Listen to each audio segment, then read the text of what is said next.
നമസ്കാരം. മീൻ കൊതിയന്മാരെ കൊണ്ട് എന്തായാലും നമ്മുടെ അച്ചാറ് ഞങ്ങൾ വാങ്ങിപ്പിക്കും എന്ന് ദൃഢപ്രതിജ്ഞ എടുത്തുകൊണ്ട് പിടയ്ക്കണ ചാളയെ നിങ്ങൾ കണ്ടോ?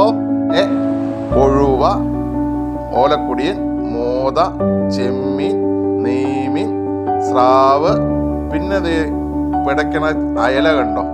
ഇങ്ങനെ കുറേ അച്ചാറുകൾ കൂടൊപ്പം മീൻമുട്ട അച്ചാറ്, മീൻ്റെ തല അച്ചാറ്, കല്ലുമേക്ക അച്ചാറ്, കൂന്തലച്ചാറ്, പിന്നെ നിങ്ങൾക്ക് ഇഷ്ടപ്പെട്ട ചിക്കൻ അച്ചാറും ബീഫ് അച്ചാറും, കാന്താരി കൊണ്ടുള്ള 5-8 തരം അച്ചാറുകൾ, മാങ്ങ, നാരങ്ങ, നെല്ലിക്ക, കൂണ്, വെളുത്തുള്ളി വിഭവങ്ങൾ, ഈന്തപ്പഴം അച്ചാറ്, ഈന്തപ്പഴം ഇട്ടിട്ട് ഉള്ള കുറേ ടൈപ്പ് ഓഫ് അച്ചാറുകൾ.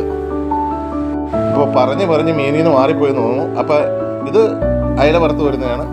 ഇനി കാണുന്ന മീൻ എന്താണെന്ന് കമൻറ്റ് ചെയ്യുന്നവർക്ക്, ഈ വീഡിയോ ലൈക്ക് ചെയ്ത് കമൻറ്റ് ചെയ്യുന്നവർക്ക് നറുക്കിട്ട് തരും ഈ മീനച്ചാർ.